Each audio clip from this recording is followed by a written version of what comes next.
I want to be clear up front that if you are interested in being a thought leader, it is going to take a lot more than just posting any old random content. But if you are interested in how to really genuinely leverage LinkedIn to create thought leadership in your industry, this is the episode for you. Hey everyone, it's Michelle J. Raymond here, and this topic seems to be the topic that everybody is talking about. It is the topic du jour for 2024. What is that topic? Leveraging LinkedIn for B2B thought leadership. It seems that everybody wants to be a B2B thought leader, just like back in 2021, it was all about personal branding. And there were so many misconceptions back then, and I think we're seeing the same thing now. I just want to put it out there that I absolutely do not think just because you post content or you post content regularly that you are immediately, by default, a thought leader. That's not how this works. I think it's important to understand the definitions of thought leadership, why it's important for business growth, and more importantly, how do you leverage the whole of LinkedIn, not just content, but all the other features that we have access to. How do you leverage that to really position yourself, someone within your business, or even the business itself as a thought leader? But what exactly is thought leadership? And I always have Ashley's voice in my mind, and it goes like this: have thoughts, be a leader. It's a combination of those two things, according to Ashley. And I have to say, for me, it's very much those two things. But I'm also going to go another step and say those thoughts are not regurgitating somebody else's ideas. Those thoughts are original, or they take somebody else's thoughts and expand on them. Maybe you contradict them. Maybe you want people to think about it from a different angle. But ultimately, we want your point of view. We want your take on these things. I very much believe that brands can do this equally, if not better, to what individuals can. The reason that I say this is that brands have access, theoretically, to a lot more resources than most individuals. If you think about the size of the companies, the variation of people within them, you might have subject matter experts, technical leads, those people that are well known in the industry that really drive conversations, that have built a community, that leadership piece.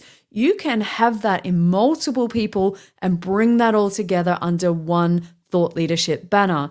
For an individual to keep up and do all of those things, it becomes a little trickier. And so for me, that's why I want people to think when I'm listening to this podcast that the opportunity is there for both. Think about it. You don't just have to cut off one half of LinkedIn, i.e. your company page, and building your brand just because people on LinkedIn only talk about building people as thought leaders, right? So anyone that listens to this show, I'm all about the power of two. I'm all about leveraging the whole platform. Why is thought leadership important for B2B growth? Why should we even pay attention to this topic as much as what we are in this episode today? Well, put simply, you know that I worked in sales for 20 years. Every action that I take on the platform has, at the end of it, a dollar figure in mind. But if you haven't read the 2024 Edelman Thought Leadership Report, which was done in combination with LinkedIn, there was a really interesting stat within that report, amongst many, but the one that stands out for me is this. According to the Edelman Thought Leadership Report in 2024, they said that over 55% of the people that they surveyed, these were decision makers in the B2B space, say that a strong thought leadership piece had directly led them to award business to a company. What is happening is people are using this information to make buying decisions. Therefore, by being seen as thought leaders, you can influence those buying decisions and be included and hopefully awarded the lion's share of opportunities.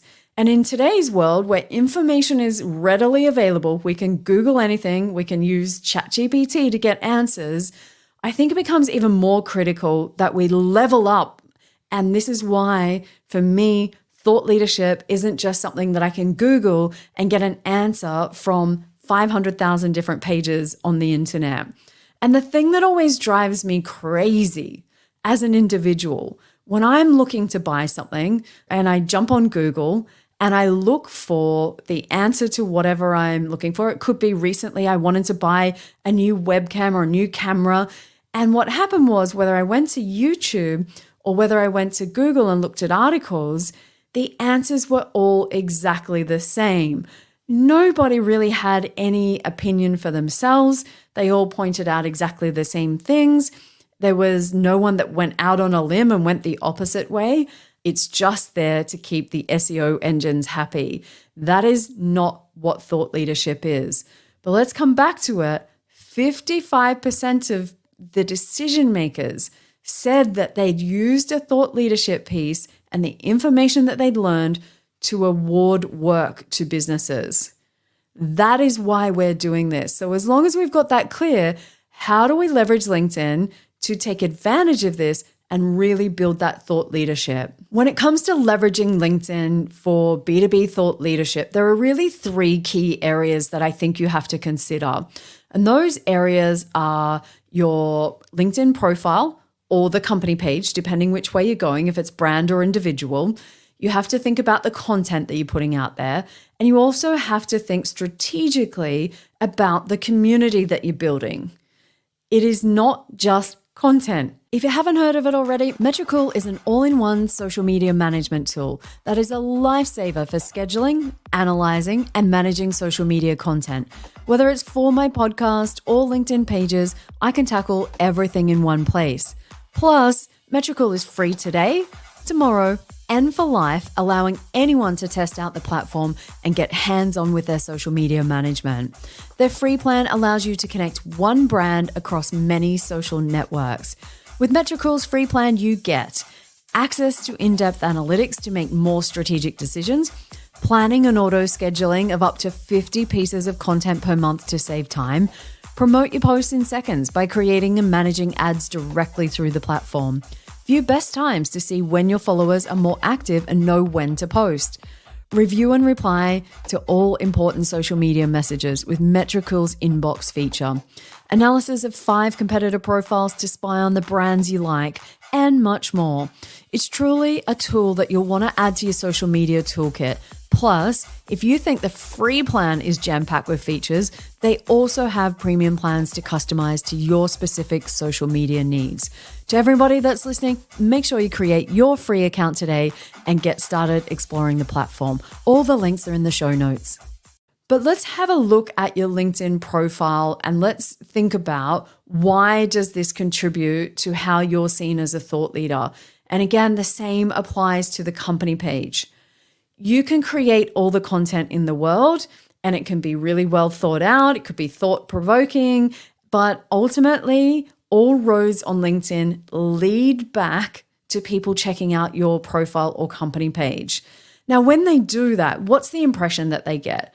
Does that align with the content, or is it out of step and therefore creates a trust issue where people are not quite certain whether the same person wrote it? It is so easy for people to get content written by someone else or ChatGPT and not be able to back it up over on their profile. LinkedIn profiles are all about backing it up with your industry knowledge, your credibility, the trust, your values, your experience. All of those pieces come together. And that can start from the headline, the banner, your profile. All of these things contribute. And then often when I've been working with clients and they've been running these amazing businesses for a long time, either as CEOs or business owners or heads of, high up departments, and I go to their profile and they kind of look just filled in at best. And the longer that they've been in those roles or own the business, the less information is on there. What happens is it just takes away the shine. A little piece of credibility is missing. And from that perspective, it makes people wonder. And when you break digital trust, it's much harder to regain it. Why? Because the space is so competitive. We already have an inherent distrust of the things that are out on the internet, or I think that we should, so that we question things. And so spending some time or investing to get someone like myself to update your profile so it reflects who you are, what you're trying to achieve, who are you out in the industry, and how are you coming across on your profile as a leader? And that can be things like, when was the last time you received recommendations on your profile? If they're out of date or have never happened at all, you've got some work to do. If you haven't bothered to put certifications in there, you haven't updated your latest projects, your About section has 2 lines instead of the full 2,600 characters. Your work experience barely has the latest up-to-date information in there. You can see very quickly how many different ways that you could update your profile to reflect who you want to be seen as. Over on the company page, we have exactly the same thing. Company pages are often given no love. They're neglected. They are set up by someone in a rush to get the page set up with no strategy behind it and neglected forever and a day. I can assure you that with company pages, content isn't always the solution, especially if you haven't done the page setup correctly or you haven't gone back and refreshed it so it really reflects the brand you are today. So that's one area that we're going to have a look at. But of course, content comes down to it. Now, content is not just frequency that you post. That is not how you become a thought leader, by posting every day. There is a certain level of frequency and being consistent over a long period of time that comes into play. And so it's not just what's in the post, but also how often that you're posting. If you want to be seen as a thought leader, you need a regular and consistent posting schedule. You cannot just post once here and there all over the place, or pay somebody else to write a thought leadership piece, disappear for a couple of months, come back again. That is not how it works. And when you do have those pieces of content going out there, then they can be in all different formats. And I think sometimes it's important to make sure with some of those content formats, it's not just all written. People want to see, can you talk the talk? How do you show up on video? These things I think need to be mixed in for genuine thought leaders. So the content that you're putting out there, for me, needs to be original. I also would like to see things where it's your point of view on topics that are going out on the industry, not just what is going on, but why it matters from your perspective. I want you to be the person that others go to find out what you think about certain topics that are going on. There was an interesting question that I saw on LinkedIn not that long ago. Can you call yourself a thought leader, or does somebody else have to call you or see you as a thought leader for it to be true? I'd love to know what you think. So let me know in the comments, or drop me a DM over on LinkedIn to tell me, do you think you can name yourself as a thought leader, or it needs to be done by somebody else? The next piece of the puzzle is engaging with your community. You have to be seen as a leader. Like Ashley says, have thoughts, be a leader. And if we look at those pieces, a leader has to have an audience. You have to have a community. I also think that there is a certain level of number that you need to hit to make you relevant in the industry. So if you only have a few hundred connections or followers, I don't think that that's enough. I think we need to be talking in the thousands. And the other way around is, just because someone's got 200,000 followers does not automatically qualify them as a thought leader. They could be posting viral rubbish. They could be buying followers. They could be in engagement pods. There's a lot of people that have big accounts on social media that did not get there through what we're talking about today, thought leadership. And so you have to be, for me, active in conversations.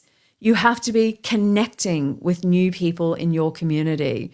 You have to be out there, and I think even hosting events like LinkedIn Lives or LinkedIn audio rooms and driving conversations, building community, making yourself available. It's not just, again, stick the piece of content on LinkedIn, disappear, run off, have your busy life, and ignore it and hope that a VA or somebody else that's managing your account looks after it all. That is not thought leadership. That is posting on LinkedIn. Those are the three pieces of the thought leadership puzzle. We've got setting up your company page or your LinkedIn profile so that it best reflects who you are and doesn't destroy your credibility.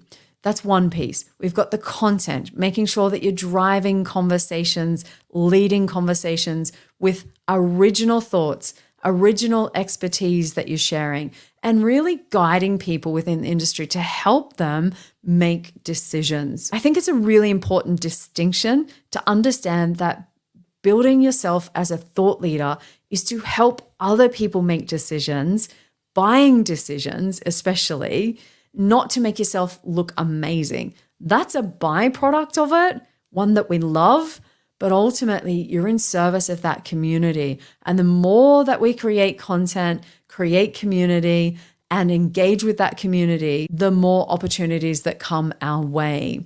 And I think if we look at where LinkedIn's going with the LinkedIn algorithm, this really plays really well into that, because LinkedIn tell us they want you to create content that's based on knowledge and advice. And I think that is part of thought leadership. They want you to talk to one specific target audience.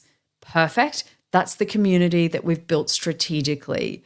And the other part to it is they want you to stay on topic. I think by focusing on that one thing and reinforcing your messages over time is how you build your reputation. It's how you build yourself up to be seen as a thought leader, you or your business. If you're leveraging LinkedIn to become a B2B thought leader, either your brand or personal, what metrics should you be tracking to see if you're working towards those goals or have gone off track? Now, last week's podcast episode was all about LinkedIn analytics, and there's lots of great tips in there. If you missed that one, go back and have a listen, because I think there's a really important piece of that puzzle, which once again is not just measuring post impressions, but also your demographic analytics. So demographic analytics include things like who is showing up in your audience, who are your page followers, who have you recently connected with, what industry do they come from, are they in a target location? These kinds of things make sure you know that what you're creating is resonating with your right audience. So if you're not friends with your LinkedIn analytics as yet, go back to the last episode, have a listen, and go and do a quick check. How do they know it's not working? Well, it's simple. The goal that they had, which is quite often to get more leads for the business, isn't happening. If you aren't having the right conversations with your target audience to have those opportunities come up, then chances are you've either got an audience problem or you've got a content problem, and the analytics will help you discover that. This is my favorite part of the podcast every week, where we talk about the actions that you can take to take you towards the goal of business growth. Now, when it comes to your LinkedIn profile, first action, I want you to go and take a look and look for immediate and obvious gaps where you haven't updated information. If you're somebody that hates writing about yourself, and there are many people out there like that, or you found it difficult, or you don't have the time to get around to it, that's something that I work with clients on. So just reach out and connect with me. We can have a conversation. More than happy to help you cross that off your list. And I have a second actionable tip for you this week, and that is to go and check your metrics. Just like we did in last week's podcast episode, if you genuinely want to be seen as a thought leader, you need to go back and check them, and it's time to start tracking them. You need to know if you are making progress towards your goals. I want you to write down what those goals are. Is there a follower number that you need to increase to? What are the numbers of impressions that you're getting from your post? Who are the people that are reaching out to have conversations?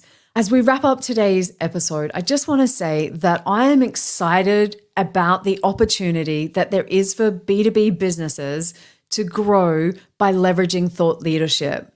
I also want to set the scene to say that it is not as easy as what it sounds. It is not about paying someone to write content.